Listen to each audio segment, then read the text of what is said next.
looks like we are ready for our next speed run for Colin McRae Rally 2.5 championship percentage by the BPG13. I'd love to turn it over to our fantastic runner here, and I'm also going to take a sec to see looking where we're at with that bid bar as well. So go ahead and take it away while I pull up that info. Alright, so hello everybody, I'm the BPG13, also known as Viper to my regular viewers. This is Colin McRae Rally 2005, as the host said, we're going to be doing the championship mode, or championship percent, to give it its category name. Obviously there's a bid war for which car was picked, and as that's being found out, just to give a quick mention. So, usually in this one there's 5 cars that we could pick from. There's the Subaru Impreza WRX, the Mitsubishi Lancer, I believe it's the Lancer Evo 8, if I'm not mistaken. It might be the 7, I do apologise if I'm wrong. The Ford Focus, the Peugeot 206, and the Citroen Zara. So, which car was it that won? The winner is the Subaru Impreza. Alright, funnily enough, one of my favourites. Not the best car, I will say that. We'll get into that as to why in a second, but yeah. We'll start with the Impreza, of course, and we'll be using manual gears. And this will start as soon as I click the manual transmission thing. So I'll give you a countdown and I'll talk a bit more about the run as we go. So if we're ready, I'll give you a countdown from 5, 4, 3, 2, 1, go.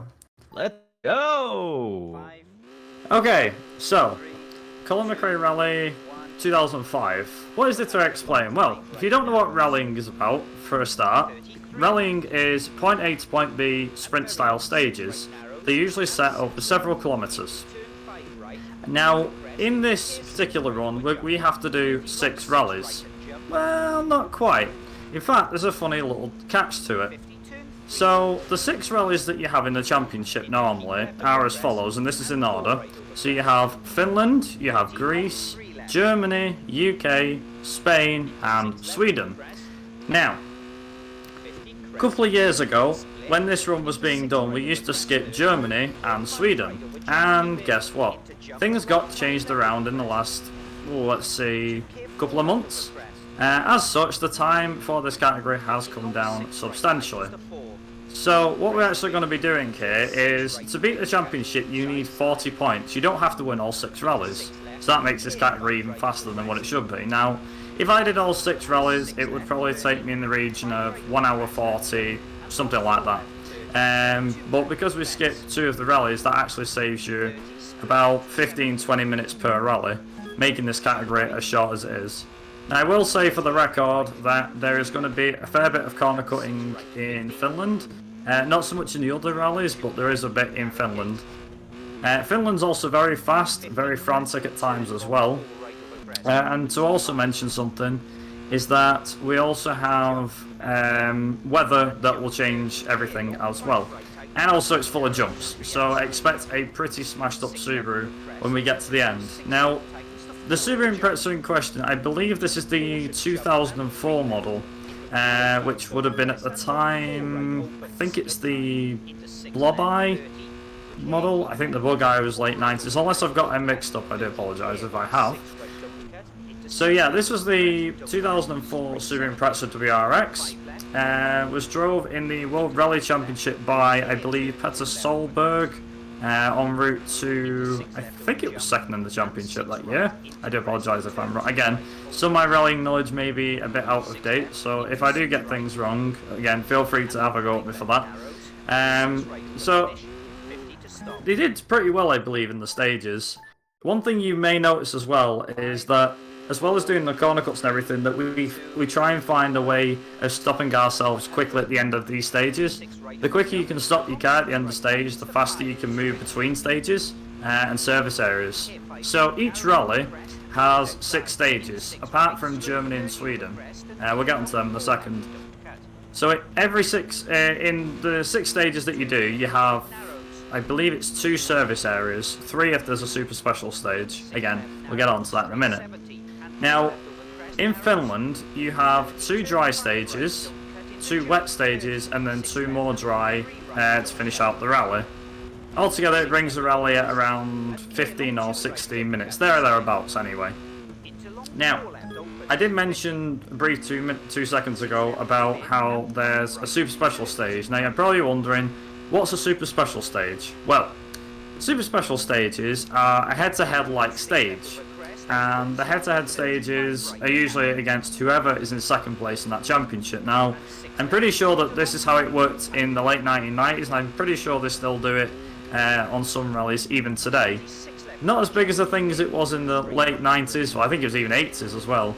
They were around in the World Championship in a lot of rallies for a long time.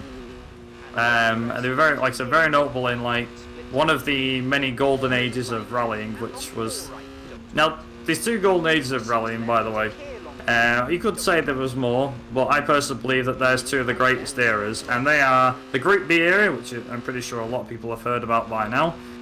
If you're not, it was set between the years of 1983 and 1986. It got stopped due to how fast the cars were and how dangerous the events were. So rallying is a dangerous sport as is, mainly because in a rally stage normally, not only is it set over several kilometres, but you also have spectators who stand alongside the stages, and if them spectators get in the way, you're talking cars that are capable of doing over 140 miles an hour. So you know, very fast. I mean, not as fast as the likes of NASCAR, IndyCar, you know, Formula One, them sort of sports, but you're talking of you know, a huge metal object that was capable of doing more than 140 miles an hour on very narrow stages and taking some of these corners at ridiculous speeds. Speaking of ridiculous speeds, there's a ridiculous cut. You can just cut the entire grass section and the game doesn't really impact you for it. There are a couple of shortcuts that we're going to take. Some of them the game won't like us doing, but that's completely fine. So that is actually our first set of stages done and dusted. So we're going to move on to this first particular, what they call it, the first service area of the rally. Now you've just seen there that I've changed. I've just changed what's going on with the car. So we've like changed and gone, right, why don't we just, you know, why don't we just change the tyres? So these tyres that we're changing to, now we're going to change back, by the way. So in the first service area we changed to the wet gravel tyres because these 2 stages here are fully wet. Now granted you can't really see the weather effects on this stage, simply because there's not a lot of rain going on. The stage is wet.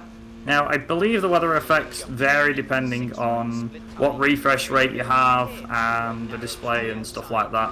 So that may be why you're not able to see some of the weather that you can see. Also, we have a few interesting cuts in this stage, going between trees, and believe me, this stage is very, very tense. So I do apologise if I do go quiet. I'll try my best to not go quiet at times. Because the funny thing is, so one thing that's worth noting about some of my runs, for those that have never seen me before, is, as I believe it was summed up by a run I did at ESA last year, came for the run, stayed for the knowledge. So yeah, you might get more than you bargained for with my run, so I do apologise if this is not the kind of run you're expecting, but either way. So in Colin McRae Rally 2005, I'll mention a bit more about the game as we go, but in Colin McRae Rally 2005 you have a couple of game modes. So you have your time trial mode, which is just your typical, you can practice stages or entire rallies if you wish to do so. There's even some custom rallies on here, such as you can just do all of the super special stages, or if you want to, if you're into this kind of stuff, you can create your own rally as well. So you can grab like different stages from different rallies and make your own, which I think is pretty friggin' cool if you ask me. Something that wasn't really seen in rally games back then. I mean, they did do it, I believe they did manage to implement such a feature into, I think it was Dirt 4 with like the live routes and stuff, which funnily enough was taken from another racing game that was developed by Codemasters, which was Race Driver Grid. I think it was Grid 2 actually that allowed for that. But that's also the first wet stage done. So this is where you get to see a bit more of the weather effects. Now, unfortunately, because we've wrecked our car this much, you can't actually see like the windscreen wipers or anything, but normally there's like a windscreen wiper, you have the rain effects and everything, and I think for the time as well, especially for 2004 standards, it looks pretty good. So there's that. The game had a funny thing with it, which was, so when the Colin McRae Rally games came out, so the first one was released in 1998, the second one came out in 2000, the third I believe was 2002, and then after Colin McRae Rally 3, the next two were released as annual releases. So Colin McRae Rally 04 was released in late 2003, and this game was released, despite having the 2005 in the title, was released in 2004. I think it was September 2004 as well, if I'm not mistaken. But yeah, the more you know.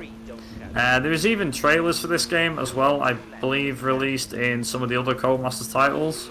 I forget where I've actually seen it now. But there is like a trailer for the game that you can view. In these games, they often had promotional videos as well, which you can find all over the internet. Which is obviously very cool when you get to see like how the game's made and things like that. They obviously went a lot for the games that back then. I don't know if they do it as much now. They probably still do, but back then they really did go like the extra mile. They had Colin McRae himself like giving feedback and like, right, this is the next game in the series. I want it to, I want the handling to be a bit better. I want us to try and improve on this because I felt like this wasn't that good as like over the year that the last game has come out. That it wasn't as good, and this is why. So I think we could do with adding this. So in my opinion, this was the last game out of the original set, and was probably one of the best ones they made. My personal favourite is always going to be the second game, simply because of the major improvements they made over the first title. But that's just personal preference. In terms of the amount of content that you could get into this game, I think that it was a fair bit. Like for example, in this game, like I was saying before, you had the stages mode where you could do your stages in your rally. There's the championship, which obviously you can tell we're doing right here, albeit it's a bit more narrowed down. However, there is a completely other mode, so we do a 360 there. Totally meant to do that. There we go. I totally meant to do that to try and stop my car. But yeah, as I was saying, so the cars themselves, you have a career mode, which is full. I believe there's about 40 or 50 events, maybe more, and they range from like typical challenge. They have like challenges, which are 4 stages. There's shield, which are 6 stages, which are all completely randomized usually, unless they're based on a specific country or something like that. You've also got a cup, which is 8 stages. You've got a gold cup, which is 16 to 18 stages over 4 rallies. So that's where you're doing like a little mini championship. You have, I believe there's the championship, which only gets used once. So the championship, funnily enough, it's the same as this. So what I mean by that is, in the game, there's only one championship in the entire game. And the championship is 36 stages or 38 stages or something, set over 6 rallies. And it's the only time it's ever used, and it's in the final event in the game. Now this isn't really spoiling anything, to be honest, but what will kind of spoil things a little bit, and I promise this is not a big deal breaker, but basically it's the championship that I'm racing through now is the same as the final event in the game, and that's a bit of a sad thing to note, but it is what it is. The other thing is that in career mode, now this is something you can't do in championship or the stages or anything like that. So in the career mode, they actually introduced, I believe this was only a thing in 2005 and it wasn't in 04 at all, is a upgrade system. So basically, like, you might start off an event and the event will be, I don't know, you'll have a cup, right, which is at 8 stages, and if you do the cup, you'll unlock tuning or testing. So what this tuning / testing is it might be for your brakes, it might be your exhaust, it might be for your suspension, your engine, your gearbox, it could be anything.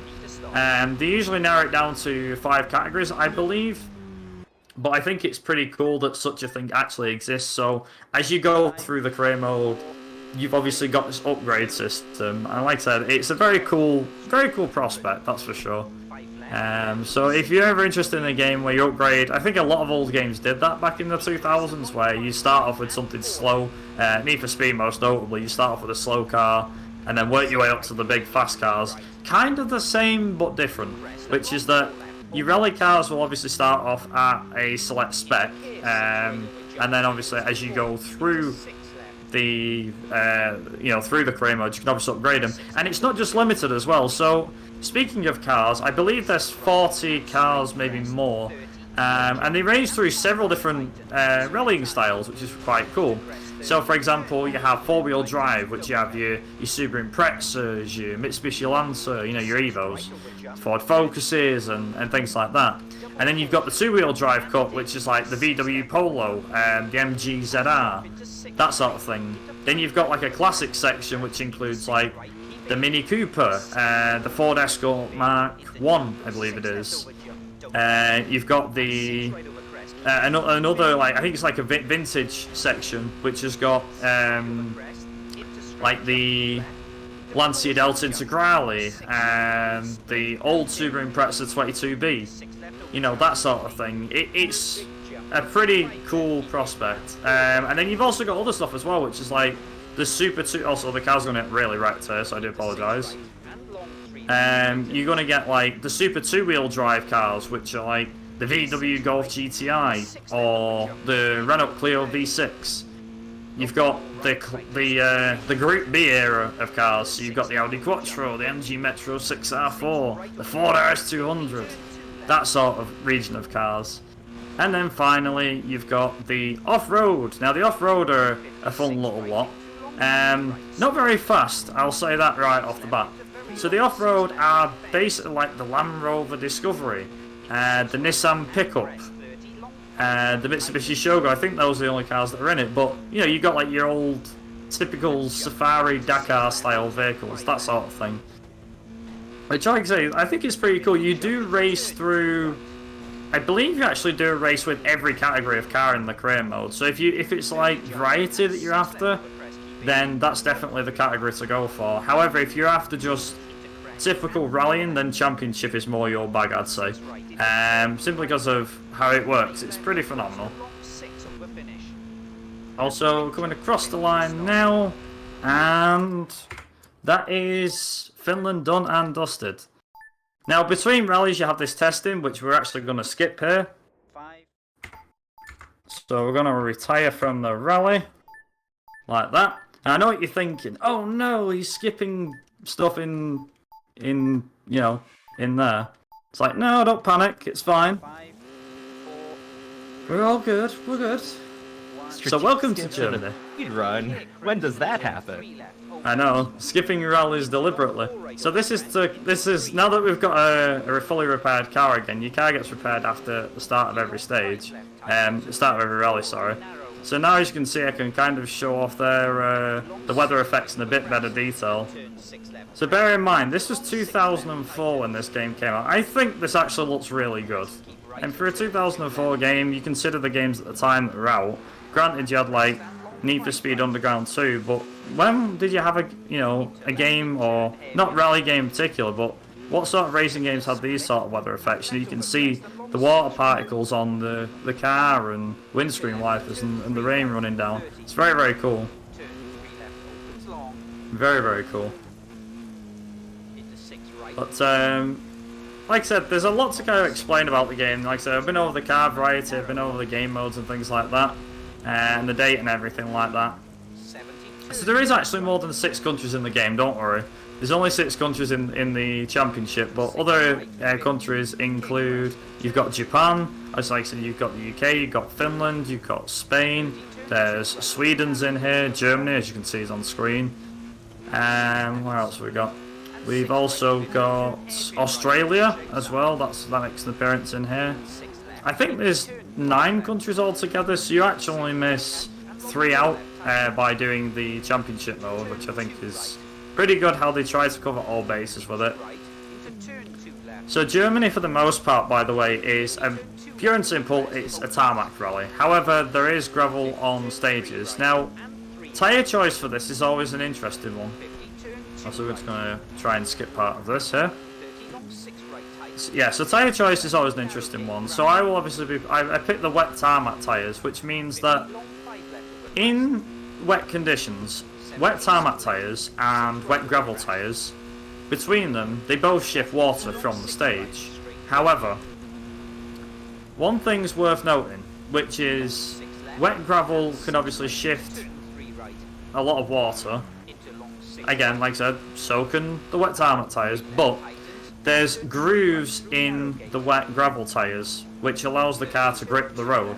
However, when you're talking the wet tarmac, they're more smooth, like there's less grooves, like they still shift water, but they're meant for clearing the tarmac, so they clear the road of water and the grippy on tarmac, whereas on gravel, these tyres are absolutely useless. So as you can see, I was sliding a lot more. And I also used the handbrake as well to stop the car faster.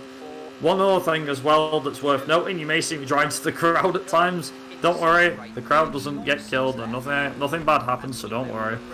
The car just respawns you, so it's like an instant respawn.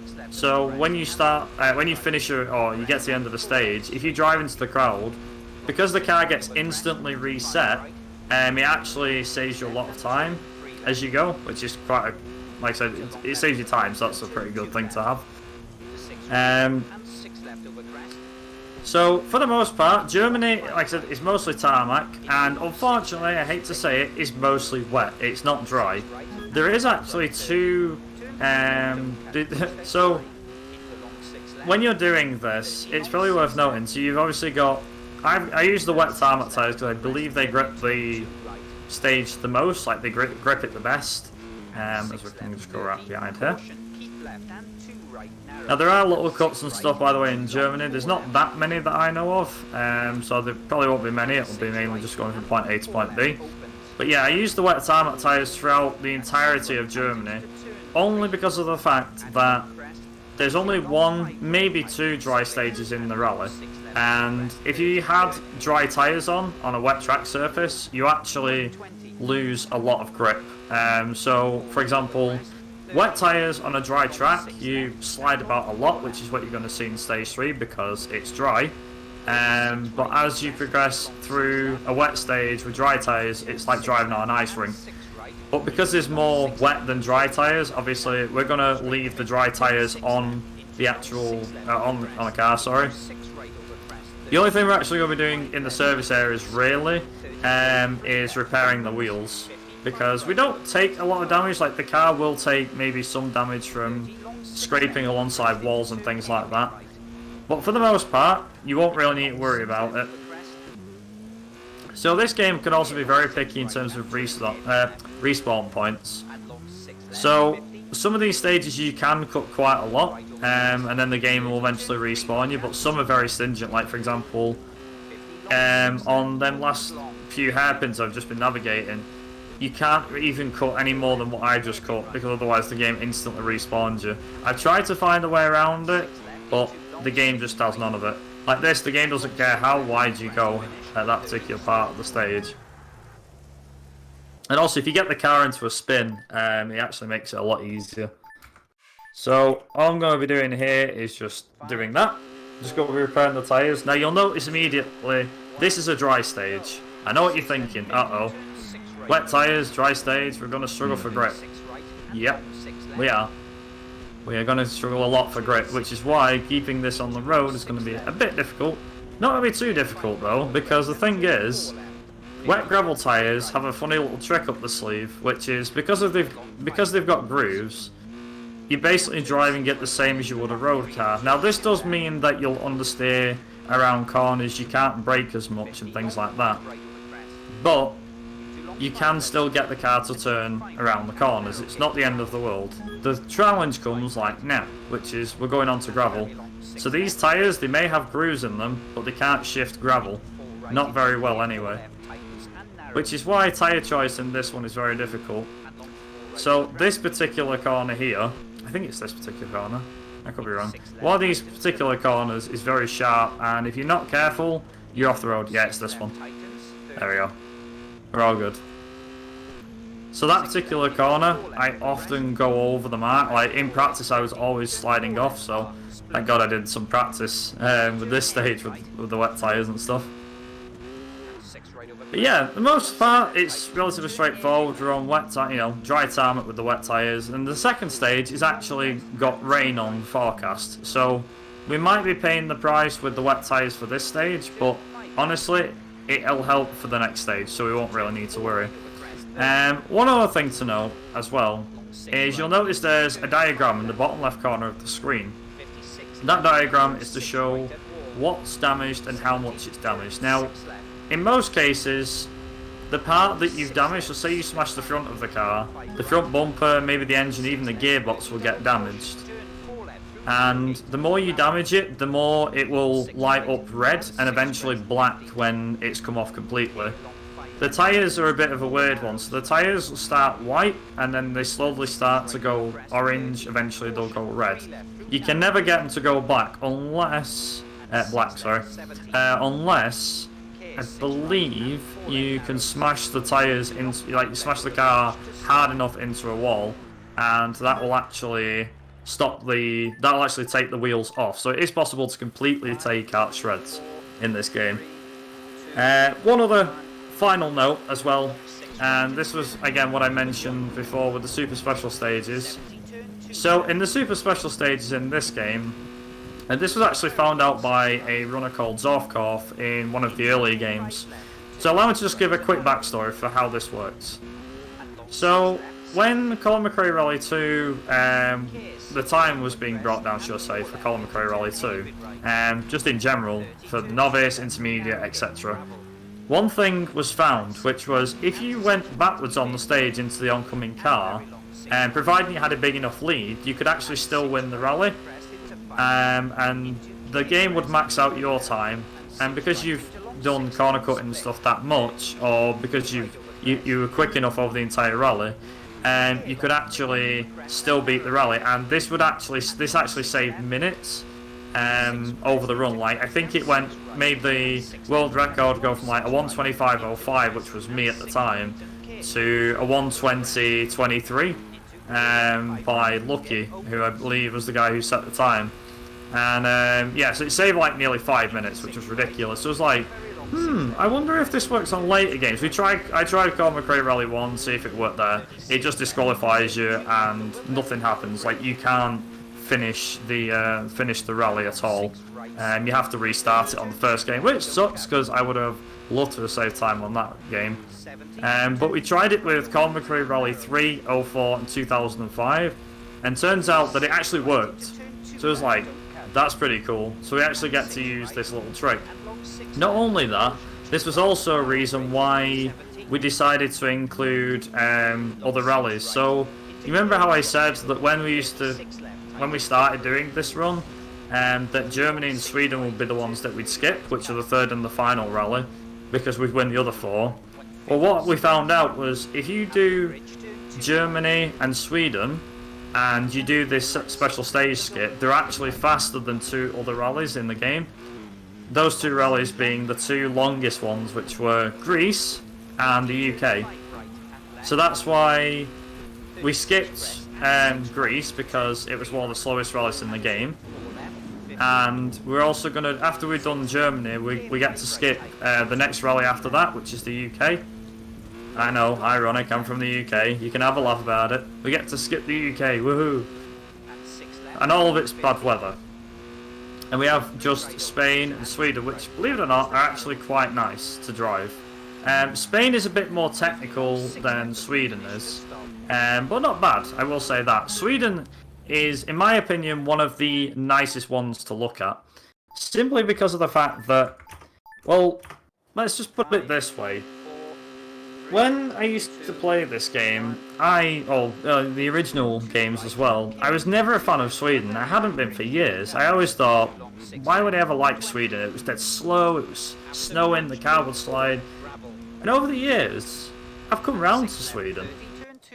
even more so is I've actually been to the country myself, and the country's very nice. I'd highly recommend, obviously providing when all this COVID stuff calms down, I'd highly recommend taking a trip to Sweden, because it's actually a very nice country. Also, shout out to anyone from Sweden watching right now. Yeah, your country is awesome. But in the games, like I said, I didn't really like Sweden. You know, because like I said, I wasn't a fan of snowy stages and stuff like that. And to an extent, I'm still kind of not a big fan of Sweden. However, finding out that, hey, Sweden is one of the fastest rallies in the calendar, I was like, okay, I have to like Sweden now because it's the fastest for speedrunning. That's great. So that was kind of why it brought me around to it, and also the special stage skip. Now, I will just highlight this out before we even get to the super special stage. So how it works, as I mentioned before, in case you didn't catch it, is a super special stage skip works as follows. It's very simple, and honestly anyone can do it. All you have to do is turn around in the stage and head towards the oncoming driver. You smash into the oncoming driver, the game immediately disqualifies you from the stage. Now, in Colin McRae Rally 3 and Colin McRae Rally 2005, to an extent, you can actually just start reversing, and you can turn around and head towards the oncoming car, and you'll hit the car every time, and you'll immediately be disqualified. Easy peasy. In Colin McRae Rally 04, however, the game actually prevented you from doing this, we found out.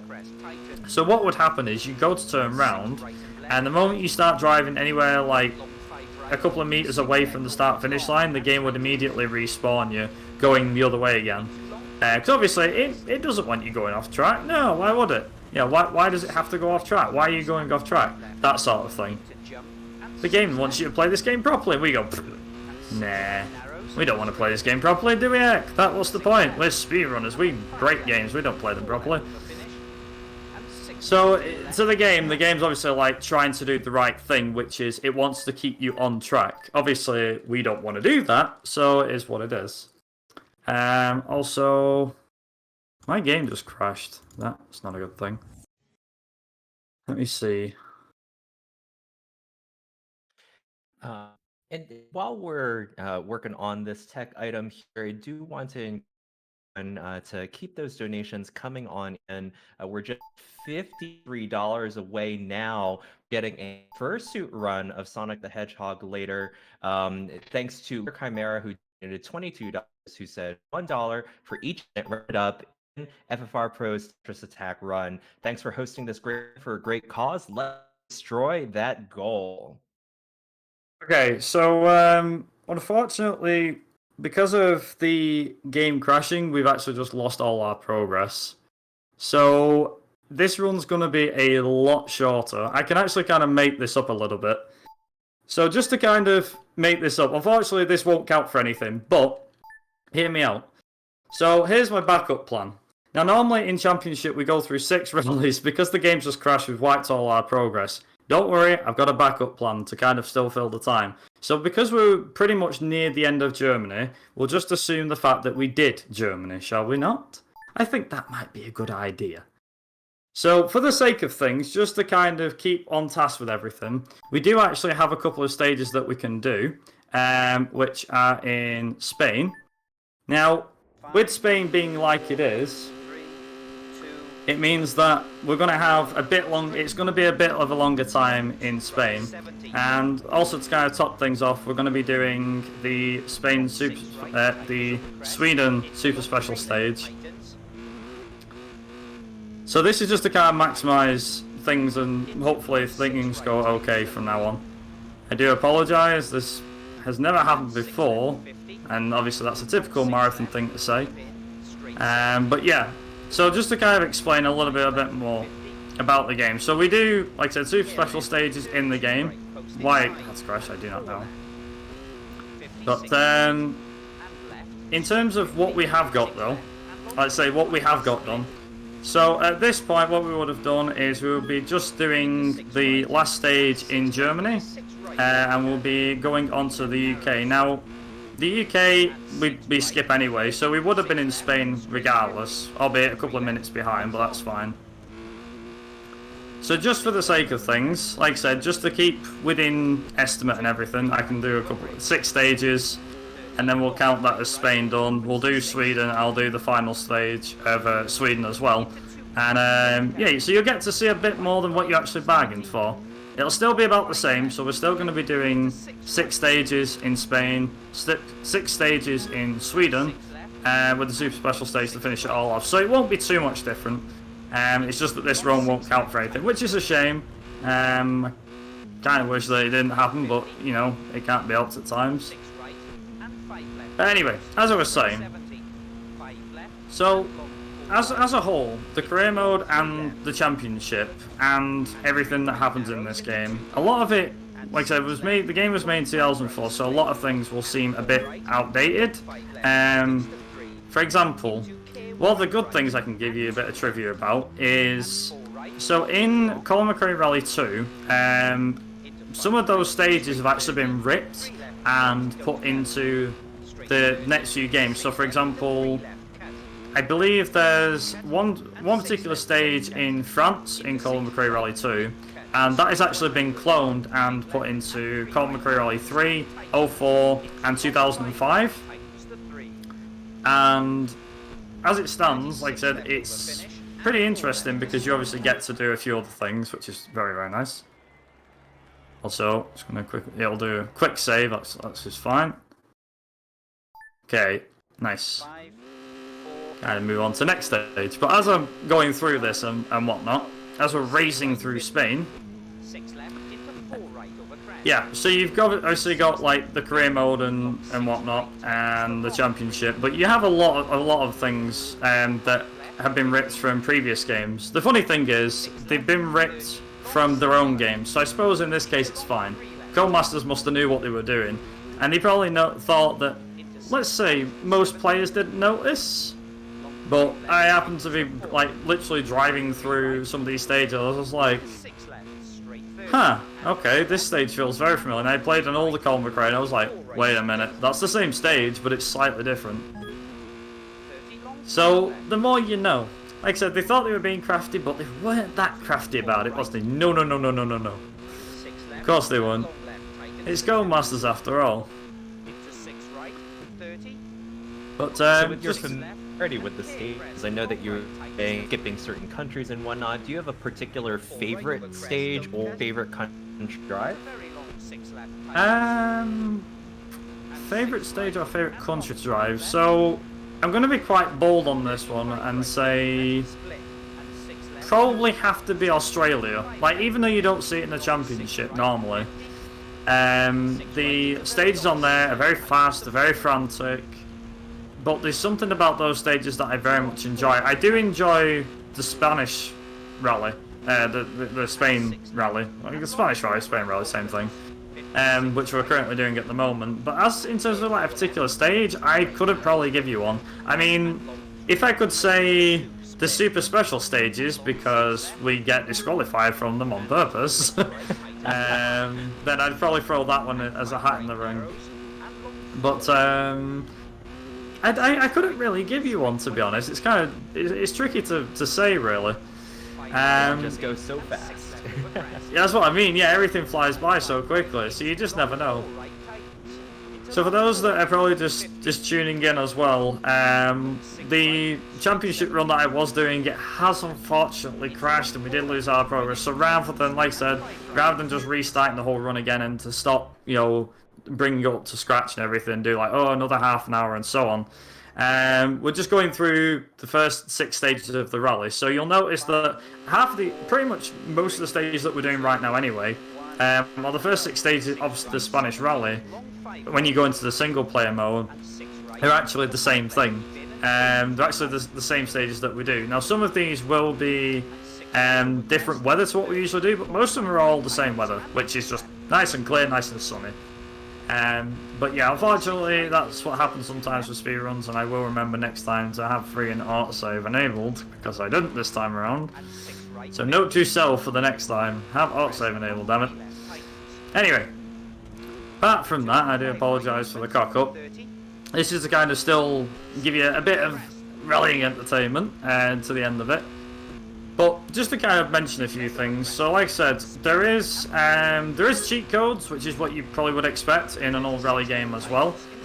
Some of these old rally games love to have some fun cheat codes, and also another good thing to mention is that there is actually modding support for this game. Now, when I say modding support, all I mean is just skins of cars. So if you wanted to change the Peugeot 206 into the same one that Marcus Gronholm drove in 2004, you could do that. You could even change the Impreza to the same one that was driven by Peter Solberg in 2004. You could change like the Audi Quattro to the same one that was driven in 1985. You know, that sort of thing. So there is like albeit it's not a huge modding scene, but there is a modding scene, so to speak, to it. You know, like I said, it's only skins and things like that. Which kind of reminds me that big mention goes out to a guy called Fab, or I believe it's Fabio, who's in the Colin McRae Rally community, who recently has been working on some skin packs for the game, recreating some of the classic liveries that we know from the 1990s and early 2000s for some of the cars in this game. He does a phenomenal job, and I'd highly advise checking him out. He doesn't do speedrunning first and foremost, but he does do, like I said, the skins and that sort of thing. So big props to him for doing that sort of stuff. But yeah, in terms of like speedrunning as a whole, there is actually something whilst I can mention it. So the Colin McRae Rally community has a fair few members now. I think it's like 80 or 90 members. Maybe even more at this point, I'm not 100% sure. But it is a nice, healthy community, so if you're ever interested or you ever want to get into the Colin McRae Rally games, then you can choose to do so. It's completely optional if you want to do that. You don't have to, but it's there if you want to. The Colin McRae Rally series now is what is known as the Dirt series, for those that don't know. So it started in 1998, like I said, released the second game, Colin McRae Rally 2, in 2000. The third game released in 2002, which was kind of to show off what the PS2 could do at the time. I also nearly cut the wrong part of the course then. That was close. And you've also got Colin McRae Rally 04, which, like I said, released in 2003, and this is where it gets a bit confusing. And you have this game, Colin McRae Rally 2005, which released in September 2004. I forget exactly what day it was, but that's when they released. Also, funnily enough, this was a stage that was reused from 2003, from Colin McRae Rally 3, I believe. So it originally appeared in that game and has been reused throughout that. Like I said, half of Colin McRae Rally 2005, when you really narrow it down, half of it was copy and pasted from previous titles and given a slight graphic overhaul. Which, I'll be honest, I feel like they were saving money with this title because they had Dirt, which was the big revamp of the series. I think that came out in 2007. So the thing is, for those that aren't aware or don't have a bit of a history of Colin McRae Rally or who he is, so he was a Scottish racing driver who was born in 1968, and he died unfortunately in a helicopter crash in 2007. I think it was September 7th or something when he died. I forget the exact date, which is a real shame, and he's been sorely missed for over nearly 14 years now. Thankfully, I've actually had the opportunity to meet his brother, Alistair McRae, who also participated in the World Rally Championship, as well as his co-driver, who you can hear in the background, Nicky Grist, and also his father, Jimmy McRae, who also participated in the British Rallying Championship in the 1980s, and was even I think he was a three-time or four-time British Rally champion himself. So he was able to drive like some really nice cars. Most notably his 1980, I think it was 83 or 84 Opel Manta 400. There was his Ford Sierra Cosworth, which Colin famously drove in one of the rallies. I forget which one it was, but I think it was one of the RAC rallies as Colin was coming up through the ranks of the rally. He also drove a MG Metro 6R4 back when the height of Group B. So like I said, that was the mid to late 80s, when you had the big behemoths that was Group B. And yeah, he drove, I think it was a Rothman's style livery. For those who don't know, Rothman was a cigarette company that sponsored a lot of teams, motorsport teams, in the 80s and 90s. I think it started around late 70s, but more notable in the 80s and 90s. So Jim McRae obviously had it all over his MG Metro 6R4 on some races. There was even a huge, and the one that people probably recognise Rothmans from will be Formula 1, I would have thought, because it was most notably used in the Williams F1 livery in the, I think it was the early 90s, early to mid 90s, should I say, before they were phased out. And eventually cigarette branding was outright banned in Formula 1, so it was a shame, but they branded a lot of different cars. Like I said, Jim McRae's MG Metro and his Opel Manta 400 from the 80s, or maybe it was 70s, I can't remember the year. But yeah, they're all over the place. I mean, back when, you know, we had cigarette branding on every car and stuff like that. I'm sure a lot of people may remember watching motorsport in the 80s and 90s, or even earlier, and there was all like Marlboro backing all over the cars and that sort of stuff, you know, Camel cigarettes and things like that. And obviously I think it was around 2007 or 2008, cigarette branding was banned in F1. I don't know if it was banned in rallying up to a certain extent, but there is supposedly cigarette branding still being used in like Formula 1 even today. Albeit through different brands, which are a bit like, yeah, okay, we're using this company called A Better Tomorrow, and really it's like related back to, you know, Marlboro or something. You know, it's related back to a cigarette company. So they're very crafty when it comes to getting cigarette branding back on the cars in very creative ways, which I think is very, very funny, but also very clever. So yeah, the more you know. But yeah, I don't know if we got any donations. Feel free to go right ahead. Thank you so much. Nothing right now, but I do want everyone to go ahead and type in ! donate in the chat. And actually, while you're set at the keyboard, do keep in mind that donations can also get you entered in for our prizes. That's right, prizes. We've been doing every single day, and today's slot has some awesome grand prizes today, which includes a $50 Steam you can win, as well as a couple of other really awesome things on the ticket, including a free voucher to an online adventure through Fuzzy Logic Escape Room, and even more that you can win for today's ending day of the marathon. All weekend long, your donation today gets you entered to win these prizes donated by the generous members of the Fastest First community. Just make sure that you see for a speedrun.com account or username so we can easily identify you in the prize drawing. Use the command !prizes in the chat to see a full list. So, as I may have mentioned before, and I definitely mentioned the Colin McRae Rally stage duplication, well, this is also one of those stages. So this stage originally was in Colin McRae Rally 2, and it was known in the game as just France Stage 3. There was an actual stage name, but for the life of me I cannot remember what it is. But this is actually starting a bit further into that stage. So a lot of the techniques that we used in that stage, such as cutting this corner, for example, can't really cut it as much because there's now hay bales there. But this stage basically follows that one to a T. It's just been given like a bit of a HD makeover. Now, this stage was also in Colin McRae Rally 04 as well, for those that have played that game. So you may recognise this. But not only that, like I said, it was in the second game. I believe it was even in the third game too. So yeah, the more you know. As a whole though,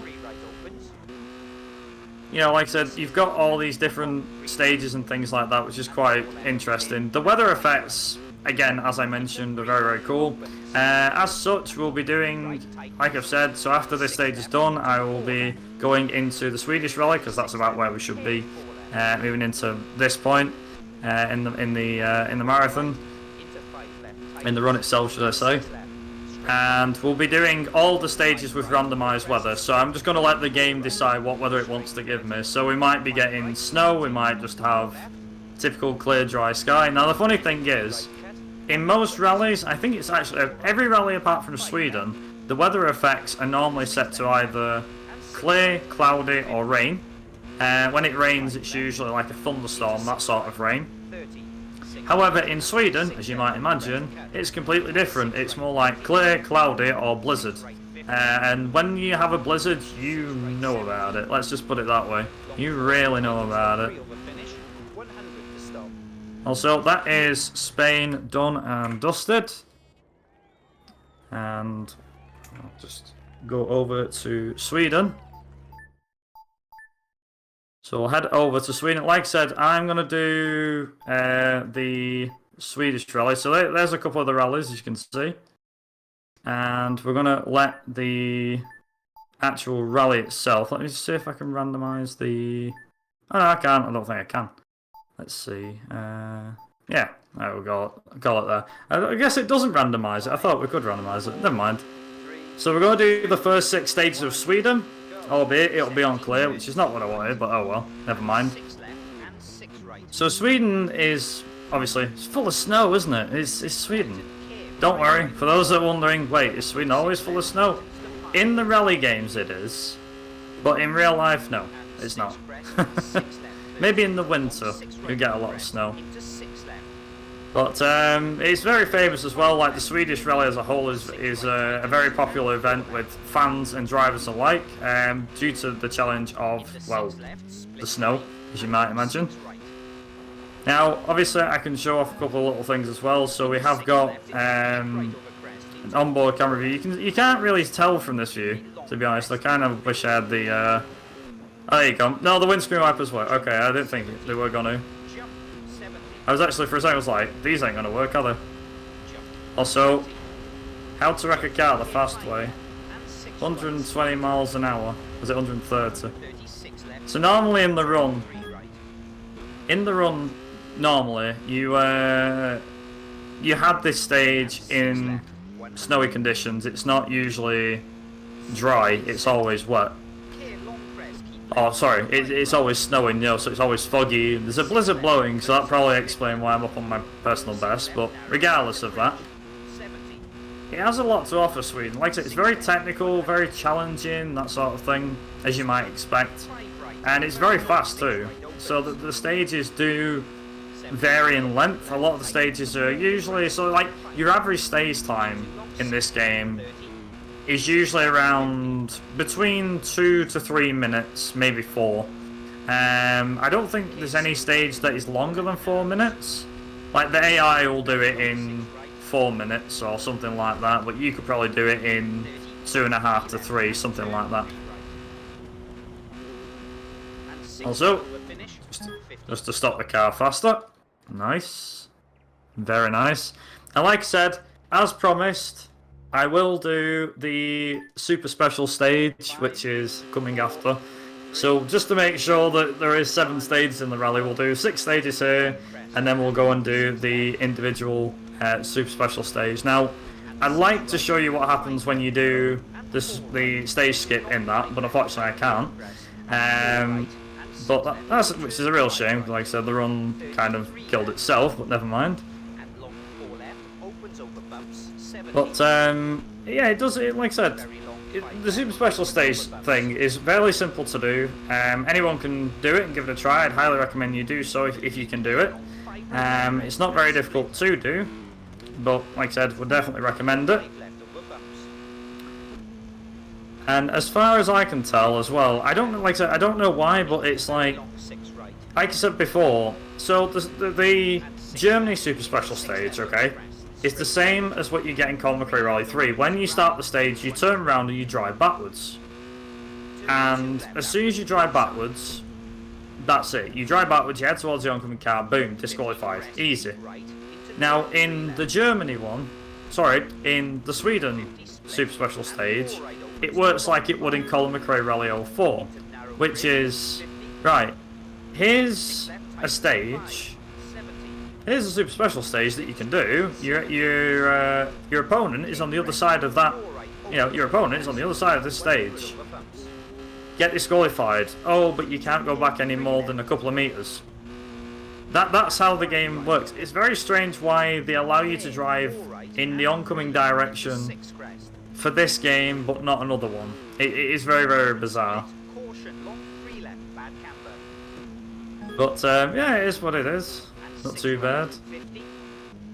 Like I said, this should still keep within, with a bit of luck, I'm pretty sure this is going to still keep within the estimate I set, which I believe was 110, if I'm correct. That's right. Yep. Okay, good stuff. Like I said, I can only apologise to the team at Fastest First because the run, like I said, the run died and there's no way of me recovering it once it's half an hour in and the game crashes, so that will give me a mental note for next time, but like I said, don't really want to just end the run after half an hour. No. And I think you're doing a great job still showing off really awesome stuff here with the game. One question I did have actually, because you spoke a lot about how wet tires perform in wet or dry weather, how does snow engage or interact with these cars? Different? So the snow tires are a bit of a fun one. Snow physics can be an interesting time to say the least. So, for example, in most rallies you have the dry gravel tires, you'll have the wet gravel, and if there's anything between that, you'll have like a mixture between wet, like I said, damp gravel. There'll also be several different types of tire as well, so you might have like a medium gravel or a light gravel. In Sweden, it's a bit different.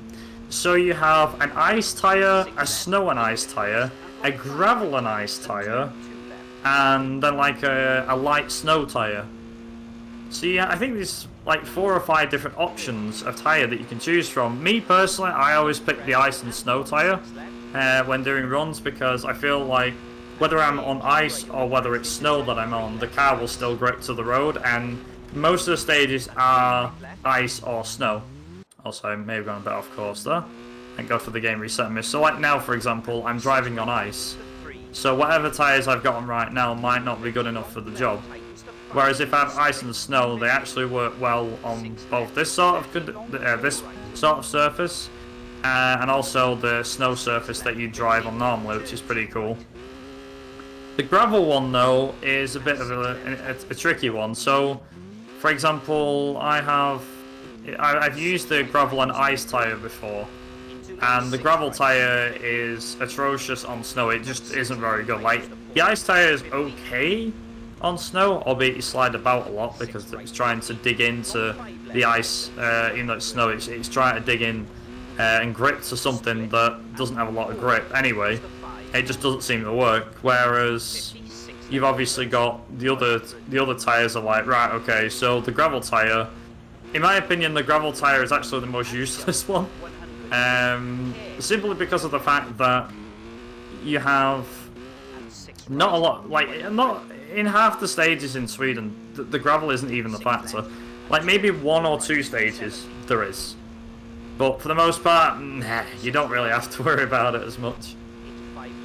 It's a very interesting one, like I said, and the car does handle differently depending on the tyre. Like, for example, you might overstay into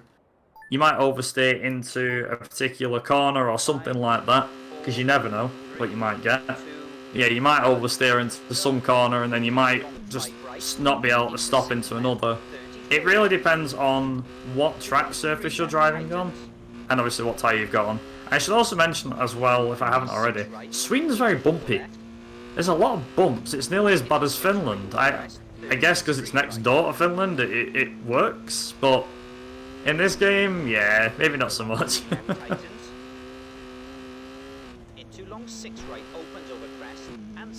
Ooh, do I have a moment for a donation announcement? Yeah, go right ahead. Awesome. I'd love to put a big thank you to Oasis, who donated the remaining $53 that needed for that fursuit cam Sonic the Hedgehog run today with the comment, I heard people like fursuit. Ooh. So Oasis, thank you so much for that. And we also have an anonymous $25 no comment, but big thanks none helping us raise funds for the organization Autism Research. Let's the donations going. Keep them coming in, guys. You know we need them. So there's kind of not too much else. There's kind of not much else that I can kind of talk about with this game, other than it was developed by Codemasters who have recently been bought. I say recently. I think it was about 2 or 3 months ago now. Been bought out by Electronic Arts, and whether you want to see that as a good move or a bad move, I personally see that as a bad move. But I know that that's always a talking point for another day. But yeah, like I said, Codemasters were an independent company for the longest of times, and like I said, now they're under Electronic Arts supervision, shall we say. But hopefully they keep the Dirt franchise going. So that kind of just reminds me of one last thing that that I want to mention, which is, so the first Colin McRae Dirt, for those that didn't know, that was the last game that Colin McRae worked on before he died. So when the game released, I think it was about 2 weeks after the game released, he died, which was obviously awful news to rally fans all over the world and to Scotland and whatnot. It was just, yeah, it was terrible news at the time. But yeah, it was terrible news, absolutely awful. But the second game, Colin McRae Dirt 2, so the sequel to the original Dirt, lovingly had a tribute to Colin, showing off what he was like as a person and what his driving was like, and showed how adored he was by fans all over the world. So yeah, he's still, like I say, he's still deeply missed, and it's a real big shame. As well as, like I said, the rallying community still mourns his memory every year, and it's always very nice to see, you know, all the tributes. For me personally, he was my idol, and in a way, you could say this is kind of like a funny thing. So the famous saying that Colin had was, "If in doubt, flat out." That was his saying, and that's kind of always been his saying over the years, and it's always been stuck around, you know, with the WRC and everything, and many of the drivers and stuff that are in the WRC. But the one main thing that I can mention about that is I kind of take his quote into speedrunning too. So I don't often say, you know, I'm like, yeah, if in doubt, flat out every time I beat a PB or something like that. Otherwise I'd probably look a bit stupid if I did that. But the way I always put it is that when Colin was starting in the WRC, when he finally got his shot at the big time, he drove for ProDrive, who was at the time owned by David Richards. I believe he's still the chairman now, but at the time David Richards was the chairman. And he gave Colin this big break, and he went rallying at Rally Finland 1992, I believe it was, when he made his rallying debut, his professional rallying debut, shall I say. And he was most known that he was the guy that had a lot of accidents. Like, I think in Rally Finland alone, there's a funny little saying with David Richards, and he was saying like David Richards flew into Finland and to check on, you know, the team and Colin and see how he was doing. He got there and Colin had already rolled the car in the shakedown stage. So for those that don't know what a shakedown is, think of it as like practice before the main event. It's like learning a bit of the stage. So there's like a little bit of a section of road and that sort of thing, and you can go about and test your car on it before the rally starts, that sort of thing. I don't know if they still do it now, but they did back in the, you know, in the 90s and things. And it basically gives you a bit more of a build of knowledge, especially if you haven't rallied there before. You obviously want to go out, do a shakedown, just so you understand like the track conditions, what to expect on the rally, you know, the temperatures and jumps and things like that. And yeah, David Richards got there and was mortified to find out that, oh my god, Colin's already wrecked the frigging car. What's he doing? So they got the battered car out onto the stage. Like, this was before the rally even started. I think it was during that rally he rolled the car no more than 3 times during the event, maybe 4. And he said at one point the car was that badly damaged and it was that battered. I didn't know how the hell that car was still going for a start. He said, but he also actually picked up an hammer and started bashing the dents out himself because he was like, no, let's urge this guy on. He's bringing the car back home, albeit it's not in one piece and it ain't pretty. But sod it, let's start smashing the car back into place again. And they actually did it. They got him back out on track, and he came home 5th in his first event. And to a lot of people, that doesn't sound impressive. It's like, oh, he could have won it, or he could have gone on the podium. That would have been impressive. True, but when you consider the fact that he rolled the car 3 or 4 times, and it was battered each time, severely battered, and he managed to patch it up. I mean, there's like pictures of the car going through the stage, or through stages in Sweden, and it literally looks like it's held together with gaffer tape. Like there's like a rope or something holding it together. It's bonkers. And the fact that car was still... Yeah, that's what I mean. The fact that that car was still in one piece was a miracle in the monster itself. It was absolutely incredible. It wasn't the only time he did it. He did it a couple of times in his career, and he ended up getting a nickname of Colin McRae in the early to mid 90s because of how many accents he had, which was funny at the time. I don't understand why. You have a lot of accents, it makes sense. It was the same with an F1 driver who was called Elio De Angelis. He kept, I think it was like out of how many races he started, he managed to rack up retirements in about 75% of them. Like a spectacular accident or car engine blew up or something. So it's kind of similar. He's not the only driver, Colin McRae and Elio De Crashless, as they end up getting a nickname of in F1. But the reason why, how this refers to me, I'll be honest. Also, Sweden's nearly done, and I actually just beat a PB time there. I'm quite impressed with that. But as we go into the final stage, and like I said, I'll do it as just an individual stage here. So let's see, Sweden, super special stage. Yeah, let's do that. Right, okay, so time is actually going to be when I finish this stage. I'll let you know when it's coming up. So it's probably like a minute and a half from now, but that's when time will be. And 5 left and 2 right. Into 6 left. But the reason how this whole Colin McRae thing and everything all refers to me is because when I'm doing runs of Colin McRae, I tend to go as fast as I can, and I've got the mental attitude of don't leave nothing on the table. Like if you're going for it, put your foot down. Do your best. That's all. This is literally how I'm thinking with Colin McRae all the time. It's like, do your best. Don't let time slip up. Any time loss is a bad thing. That sort of thing. Or maybe it's just me pushing myself too hard. I don't know. So I forgot about that corner. But yeah, like I obviously make mistakes and things like that in my speed runs and things like that. And it does happen. Everyone has, makes mistakes and end up getting like little bits of time loss. But that's how he's kind of inspired me in a way. It's like, push flat out, give it your 110% commitment like Colin used to. That sort of thing, if that makes sense. That's what I was always going for, and that's what I always do go for, even when I'm doing runs of other games. Also, time is coming up very shortly. Albeit it wouldn't be the official end, but it's as close to the end as I can get it.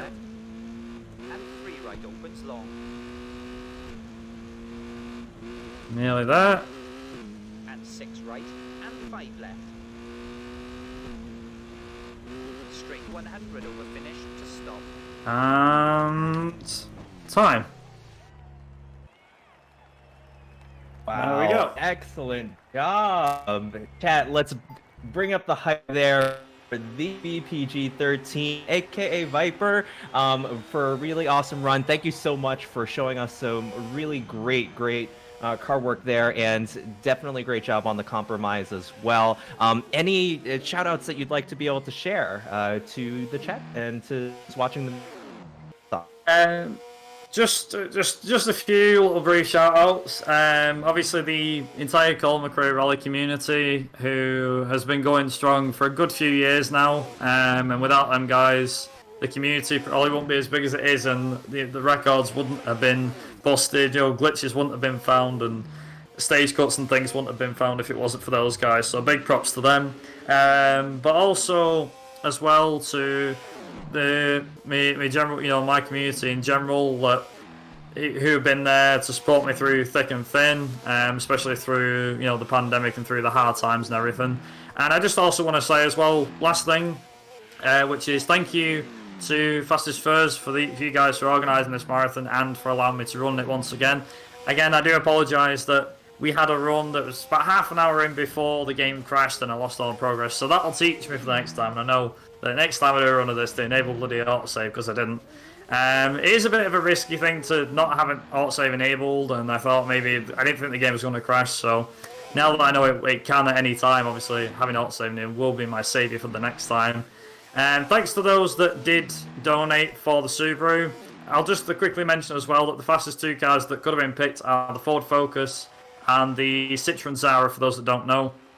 And yeah, hopefully something like this will not happen again. Hopefully we'll have a full proper run on my hands, and yeah, hopefully I can show off some more car or rallying or something for the next event. So thank you very much, and yeah, enjoy the rest of the marathon.